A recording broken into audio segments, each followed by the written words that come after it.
जय जगन्नाथ पिला माने साहित्यान चैनल को समस्त को स्वागत।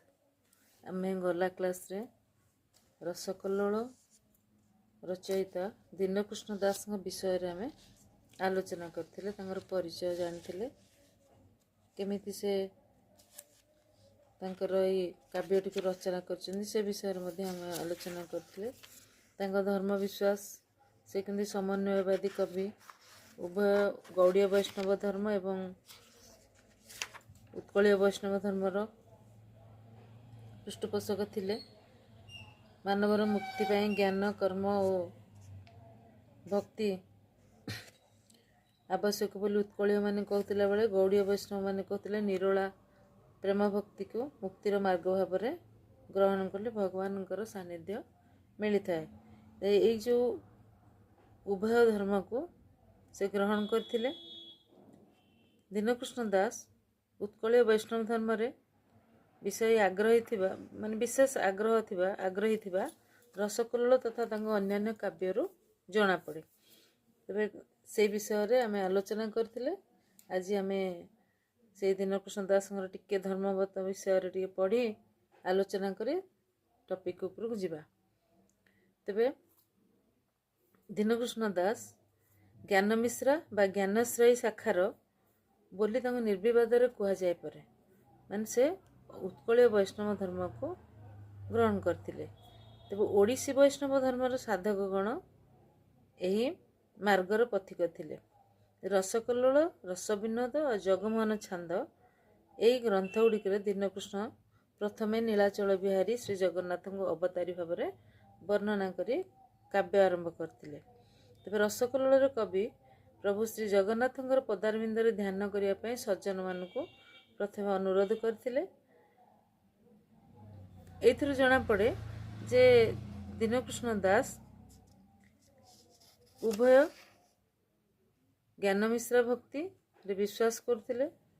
जेहेतु ओडिया वैष्णव माने ज्ञान मिश्रा भक्ति को विश्वास करथिले, से मध्य तक विश्वास करथिले। परवर्ती समय रे गौड़ीय वैष्णव धर्मर मध्य से मार्गी हेथिले, ग्रहण करथिले। तेणु कवि तांकर रचना रे उभय ज्ञान और भक्तिर वितरण करथिबा देखिବାକୁ मिले। ओडिशा वैष्णव धर्मर प्रधान अधिदेवता होचंदी किए ना श्री जगन्नाथ। तेणु कवि दीनकृष्ण दास जगन्नाथंकर वर्णना करी रसकल्लोल काव्य आरंभ करचंदी। प्रथम छंद रे से जगन्नाथ विषय रे वर्णना करचंदी। विभिन्न अन्य छंद मानकर मध्य तांकर वर्णना रहिछि। केवल परम आराध्य श्री जगन्नाथ को से सर्वोच्च आसन रे रखिथिले ता नुहे, से अन्य देवादेवी मानक मध्य समभाव रे ग्रहण करथिले। किंतु प्रभु जगन्नाथंकर वर्णना प्रायतः काव्य मध्य विभिन्न स्थान देखा मिली। एथिरे से राधा भाव अपेक्षा गोपी भाव को गुरुत्व देइचंदी। तांको रसकल्लोल काव्य रे राधांकर प्राधान्य को कवि सीमित कर देइचंदी। तेणु एथिर जना पड़े जे कवि दीनकृष्ण दास उत्कलीय वैष्णव धर्म को विशेष भाव में ग्रहण करथिले। ज्ञानश्रयी भक्ति मार्ग ज्ञान हेले प्रेम होची तार लक्ष्य। आ सेथिपई साधनार मार्ग रे साधना भाव एवं प्रेम ए तीनोटी जिनस आवश्यकता पड़े। सेथि मध्यरु प्रेम होची सार संपद। ज्ञान सहित एकांत कृष्णगत प्राण होई प्रेम मार्ग रे संपूर्ण आत्मसमर्पण कले ही मुक्ति लाभ हुए। एहाकू से अनुभव करथिले दीनकृष्ण दास। तेणु उभय ज्ञान मिश्रा आ सुधा भक्ति रे से विश्वास करथिले। रसकल्लोल काव्य रे दीनकृष्ण दास ज्ञान को आश्रय कले मध्य तांकर लक्ष्य होईची राधा कृष्ण बा गोपी मानकर प्रेम तुल्य प्रेम लाभ करिबा। तेणु रसकल्लोल रे से एही प्रेम तत्वर महत्व को मूर्तिमंत करचंदी। गोपी प्रेम भाव रे तन्मय होई से संपूर्ण कृष्णगत प्राण होई काव्यटी रचना करचंदी। गोपी प्रेमर श्रेष्ठत्व प्रतिपादन पूर्वक कवि उद्धव मुखरे ତାଙ୍କ ଭକ୍ତିର ଅପୂର୍ବ ବର୍ଣ୍ଣନା ମଧ୍ୟ କରିଛନ୍ତି। କୃଷ୍ଣ ନାମ ରସରେ ମଜିଯିବାକୁ ସେ ନିବେଦନ କରିଛନ୍ତି। ସେହି ଭାବ ବିନୋଦିଆ ମୟୂରଚୂଳାରେ କୃଷ୍ଣଙ୍କୁ ଧ୍ୟାନ ନ କରି ଯେଉଁମାନେ କୁପଥଗାମୀ ହେଉଛନ୍ତି, କବି ସେମାନଙ୍କୁ ନିବେଦନ କରି ସତର୍କ ମଧ୍ୟ କରିବାକୁ ଚେଷ୍ଟା କରିଛନ୍ତି ତାଙ୍କ କାବ୍ୟ ମଧ୍ୟରେ। ତେଣୁ କବିଙ୍କର ଧର୍ମମତ ବିଷୟରେ ଯଦି ଆମେ ଆଲୋଚନା କରିବା, ତେବେ ଦେଖିବା ଯେ କବିଙ୍କର ଯେଉଁ ଭକ୍ତିମତା, ସାଧନା, ଧର୍ମପ୍ରାଣତା ଓ ପ୍ରେମରେ ଐକାନ୍ତିକତା ସ୍ପଷ୍ଟ ଅନୁମୟ ହେଉଛି। ତାଙ୍କର ଗ୍ରନ୍ଥ ଓ ରଚନା ସମୂହରେ ପ୍ରାୟତଃ ଉଭୟ ଜ୍ଞାନ ଓ ପ୍ରେମର ମଧୁର ସମନ୍ୱୟ ସେ ଆଣିଛନ୍ତି।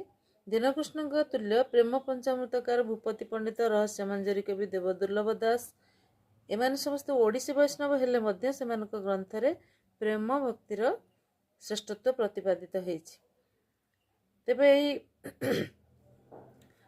କବିଙ୍କ ରଚନାରୁ ଏବଂ ତାଙ୍କ ଧର୍ମମତ ଅନୁଶୀଳନ କରି ଜଣାପଡ଼େ ଯେ ସେ ହେଉଛନ୍ତି ଜଣେ ସମନ୍ୱୟବାଦୀ କବି।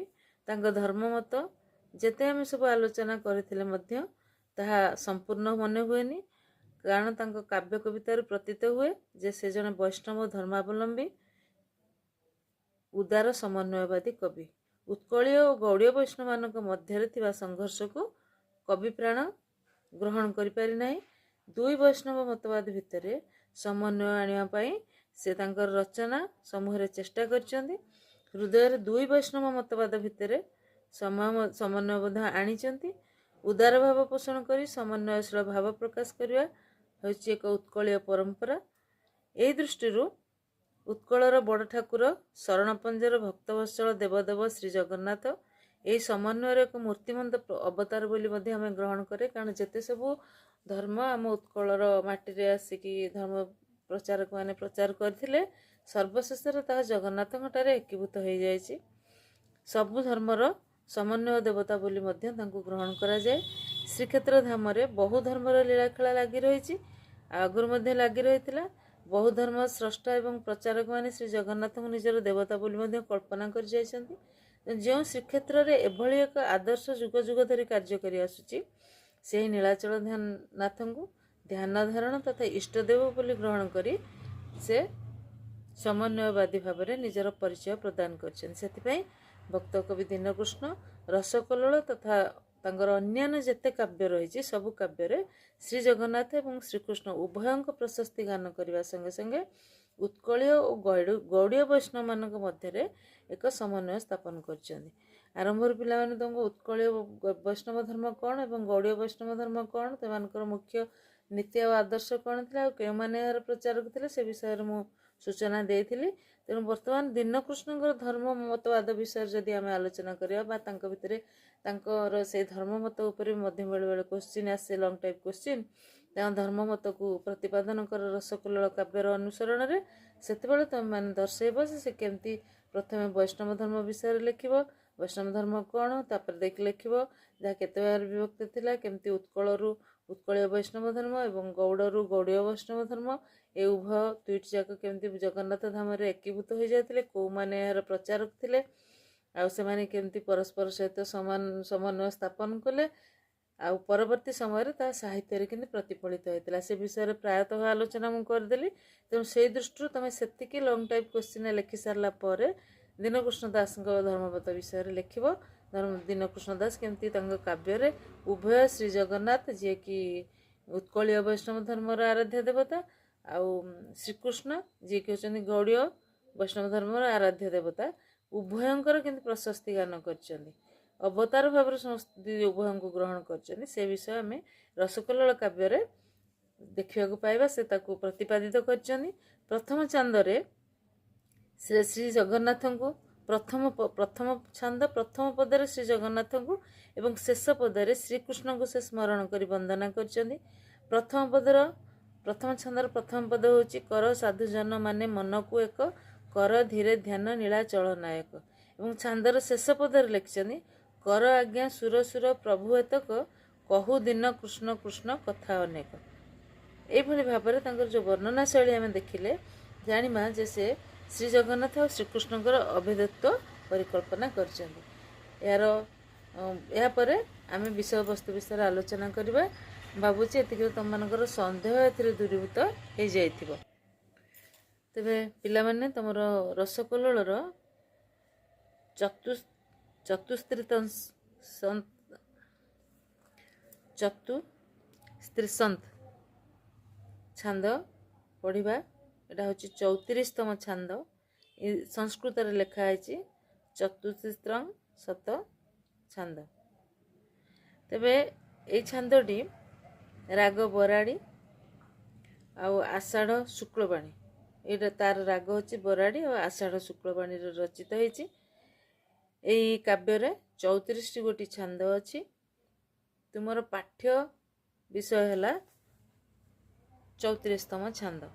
ତେବେ ଏଇ 34ଟି ଛାନ୍ଦ ମାନେ ଶେଷ ଛାନ୍ଦ, ସେ ଶେଷ ଛାନ୍ଦକୁ ତମେ ମାନେ ପଢ଼ିବା ପାଇଁ ହେଲେ ସମ୍ପୂର୍ଣ୍ଣ ରସକଲ୍ଲୋଳର ପ୍ରଥମ ଛାନ୍ଦରୁ ଶେଷ ଛାନ୍ଦ ପର୍ଯ୍ୟନ୍ତ ସଂକ୍ଷିପ୍ତ ଯେଉଁ ଆଲୋଚନା ରହିଛି ତା ବିଷୟରେ ଟିକେ ଜାଣିବା ଦରକାର। କାରଣ ଯଦି କାବ୍ୟର ସଂକ୍ଷିପ୍ତ ଭାବବସ୍ତୁ ତୁମର ଧାରଣା ନ ରହିବ, ସିଧାସଳଖ ତୁମେ 34ତମ ଛାନ୍ଦର କୌଣସି ଉତ୍ତର ଆସିଲେ ଲେଖିବା ସହଜ ହେବ ନାହିଁ। କାରଣ ପୂର୍ବାପର ସଙ୍ଗତି ନ ରହିଲେ ଉତ୍ତର ଲେଖିବା ସମ୍ଭବ ନୁହେଁ। ତେଣୁ ପ୍ରଥମ ଛାନ୍ଦରୁ 34ତମ ଛାନ୍ଦ ପର୍ଯ୍ୟନ୍ତ ବା 33ତମ ଛାନ୍ଦ ପର୍ଯ୍ୟନ୍ତ ଆମକୁ ସଂକ୍ଷେପରେ ଟିକେ ଆଲୋଚନା କରିବାକୁ ପଡ଼ିବ। ଦୀନକୃଷ୍ଣ ଦାସଙ୍କ ପୂର୍ବରୁ ଓଡ଼ିଆ ସାହିତ୍ୟରେ ଶ୍ରୀକୃଷ୍ଣଚନ୍ଦ୍ରଙ୍କ ଗୋପୀମାନଙ୍କ ସହିତ ଯେଉଁ ରାସର ବର୍ଣ୍ଣନା ତାହା ପୂର୍ବରୁ କରାଯାଇଛି। ବହୁ କବି ମଧ୍ୟ ସେ ବିଷୟରେ ରଚନା କରିଛନ୍ତି। ତଥାପି ମଧ୍ୟ ଗୋପୀ ଓ ଗୋପୀନାଥ ତତ୍ତ୍ୱ କାବ୍ୟ ରଚନା କରି ମାଧୁର୍ଯ୍ୟ ରସର ଯେଉଁ ଉତ୍ତାଳ ତରଙ୍ଗ କବି ଦୀନକୃଷ୍ଣ ଦାସ ତାଙ୍କ କାବ୍ୟ ମଧ୍ୟରେ ସୃଷ୍ଟି କରିଛନ୍ତି, ତାହା ସମସ୍ତ ପାଠକବର୍ଗଙ୍କୁ ବିମୋହିତ କରିଛି। ତାହା ତାଙ୍କୁ ସମଗ୍ର ଭକ୍ତି ସାହିତ୍ୟ ତଥା ରୀତି ଯୁଗର ସାହିତ୍ୟର ଏକ ବଳିଷ୍ଠ ଆସନ ମଧ୍ୟ ପ୍ରଦାନ କରିଛି। ତେବେ ପ୍ରଥମ ଛାନ୍ଦର କଥାବସ୍ତୁ କ'ଣ ଥିଲା ନା, ଦୀନକୃଷ୍ଣ ଦାସ ରସକଲ୍ଲୋଳ କାବ୍ୟର ପ୍ରଥମ ଛାନ୍ଦରେ ନୀଳାଚଳ ବିହାରୀ ଶ୍ରୀ ଜଗନ୍ନାଥଙ୍କ ଅବତାର ରୂପେ ଗ୍ରହଣ କରିକି ନମସ୍କାର ପ୍ରଦାନ କରିଛନ୍ତି। ତାପରେ ଭାବ ବିନୋଦିଆ ନନ୍ଦନନ୍ଦନ ଗୋପୀନାଥ ଶ୍ରୀକୃଷ୍ଣଙ୍କୁ ଅବତାର ଭାବରେ ଗ୍ରହଣ କରି ଭକ୍ତି ନୈବେଦ୍ୟ ଅର୍ପଣ କରିଛନ୍ତି। ତେଣୁ ଜଗନ୍ନାଥଙ୍କର ରୂପ ବର୍ଣ୍ଣନା କରିଛନ୍ତି। ଆଉ ଏଇ କାବ୍ୟରେ ପ୍ରଥମ ଛାନ୍ଦର ପଦ ସଂଖ୍ୟା ହେଉଛି 22। ପ୍ରତ୍ୟେକ ପାଦର ଆଦ୍ୟ ଏବଂ ପ୍ରାନ୍ତରେ କ ଅକ୍ଷର ନିୟମ ପ୍ରୟୋଗ ହୋଇଛି। କବି ଦୀନକୃଷ୍ଣ ଦାସ ଏହି ନିୟମରେ କାବ୍ୟ ରଚନା କରିବା ହେଉଛି ପ୍ରଥମ। ସେ ପ୍ରଥମ ହେଉଛନ୍ତି ବ୍ୟକ୍ତି ଯିଏକି ବର୍ଣ୍ଣମାଳାର କ ବର୍ଣ୍ଣକୁ ପ୍ରତି ପଦର ଆରମ୍ଭରେ ରଖି କାବ୍ୟ ରଚନା କରିଛନ୍ତି। ସେ ଅକ୍ଷରଟି ହେଉଛି କ। ଜଗନ୍ନାଥ ପଦାରବିନ୍ଦାରେ ନିଜର ଭକ୍ତି ନୈବେଦ୍ୟ ଅର୍ପଣ ପୂର୍ବକ ସେ କାବ୍ୟକୁ ଆରମ୍ଭ କରିଛନ୍ତି। କାରଣ ଆମେ ଜାଣିଛନ୍ତି ଯେ ରୀତି ସାହିତ୍ୟର ସମସ୍ତ କାବ୍ୟ ରୀତି କାବ୍ୟାଦର୍ଶ ଅନୁସାରେ ହିଁ ରଚିତ ହୋଇଥାଏ, ଯେଉଁଟାକି ସଂସ୍କୃତ କାବ୍ୟାଦର୍ଶକୁ ଅନୁକରଣ କରିକି ରୀତି କାବ୍ୟାଦର୍ଶ ହେଇଛି। ତେବେ ଓଡ଼ିଆର ଯେଉଁ ରୀତି ସାହିତ୍ୟର ଯେଉଁ ଅନ୍ୟ ସବୁ କବିମାନେ ରହିଛନ୍ତି, ସେମାନେ ମଧ୍ୟ ଏଇ କାବ୍ୟାଦର୍ଶକୁ ଗ୍ରହଣ କରିଛନ୍ତି। ସେଇ ଅନୁକ୍ରମରେ କବି ଦୀନକୃଷ୍ଣ ଦାସ ମଧ୍ୟ ରୀତି ସାହିତ୍ୟର ଗଠନ ରୀତିକୁ ନିଜ କାବ୍ୟରେ ଗ୍ରହଣ କରିଛନ୍ତି। ତାଙ୍କ ରସକଲ୍ଲୋଳ କାବ୍ୟରେ ସେ 34ଟି ଛାନ୍ଦର ବ୍ୟବହାର କରିଛନ୍ତି। ଆଉ ପ୍ରତି ଛାନ୍ଦରେ ଶ୍ରୀକୃଷ୍ଣଙ୍କୁ ସେ ଚୟନ କରିଛନ୍ତି, ଶ୍ରୀକୃଷ୍ଣଙ୍କୁ ସେ ମୁଖ୍ୟ ଭାବରେ ରଖିକି ବର୍ଣ୍ଣନା କରିଛନ୍ତି। କାବ୍ୟାରମ୍ଭରେ ସେ ମଙ୍ଗଳାଚରଣ ବା ଯାହାକୁ ଆମେ ନମସ୍କ୍ରିୟା କହୁଛେ, ସେ ନମସ୍କ୍ରିୟା ପର୍ବ ରଖିଛନ୍ତି। ସେଥିରେ ସେ ଇଷ୍ଟଦେବଙ୍କୁ ସ୍ତୁତି କରିଛନ୍ତି। ତାପରେ କାବ୍ୟକୁ ନିର୍ବିଘ୍ନ ପରିସମାପ୍ତି ଉଦ୍ଦେଶ୍ୟରେ ଆଶୀର୍ବାଦ କାମନା କରିଛନ୍ତି। ସାଧୁମାନଙ୍କର ସ୍ତୁତି କରିଛନ୍ତି, ଖଳ ଲୋକମାନଙ୍କର ମଧ୍ୟ ନିନ୍ଦା କରିଛନ୍ତି।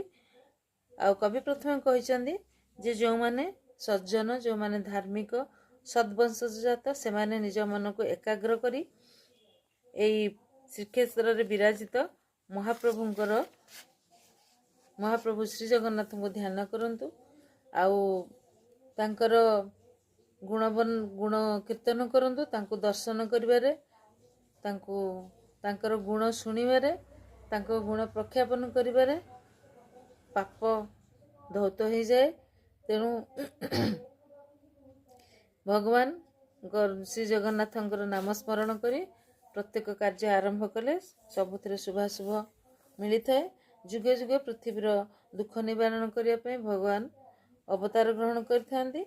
द्वापर जुगरे दुराचारी कंसासुर अत्याचार जितेबाला पृथ्वी असह्य हो पड़ा ताकू मुक्ति देवाई लीलामय पुरुष पृथ्वी पृष्ठ कंसर विनाशकारी रूप से जन्म ग्रहण करने को इच्छा करते। से ईश्वर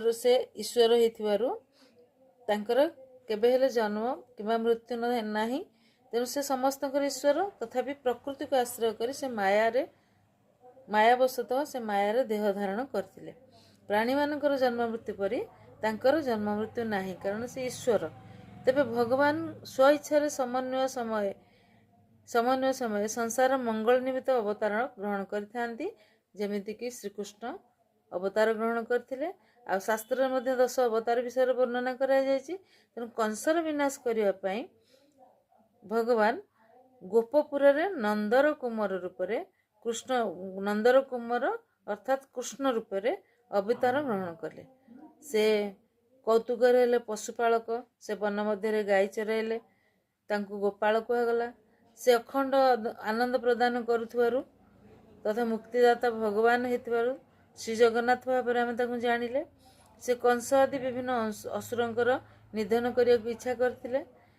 पुराण वर्णना अछि से 10 अवतार ग्रहण करथिले। तन्मध्यरु भगवान कच्छप एवं मत्स्य अवतार ग्रहण कर सारी। जगन्नाथ होउचंदी अवतारी एवं अन्य समस्त रूप गुड़िक अवतार बा तांकर अंश विशेष मात्र। तेणु भगवान महिमा होची अवर्णनीय। तांको विषय वर्णना करने को शब्द कम पड़े। आ सेतिकी साहस मध्य नहीं भगवान संपूर्ण रूप को वर्णना करने। से स्वर्ग मर्त्य पाताल लोकर समस्त अधिवासी तांकर सेवक अटंती। भगवान होचंदी सर्वमय कर्ता। कवि दीनकृष्ण दास प्रथम छांदर शेष पर्यायर तांको प्रार्थना करचंदी एवं तांकोठु करुणा लाभ करने आशा रखिंट जे केमिति कृष्ण कथा पूर्ण ये काव्यटी से परिसमाप्ति करेंगे। से मागिछन जे मते एतिके आदेश दियंतु, आशीर्वाद प्रदान करंतु, मु श्रीकृष्णचंद्र लीला प्रसंग वर्णना करी। एटा होची प्रथम छांदर विषय वस्तु। आ एथिरे संपूर्ण काव्यर माने प्रसंग कौन रही से निर्देश कर। परवर्ती क्लास रे पिला माने आमे अन्य सब छांदर सारांश आलोचना कर देकिरी तापरे मुख्य छांद को जीवा। धन्यवाद।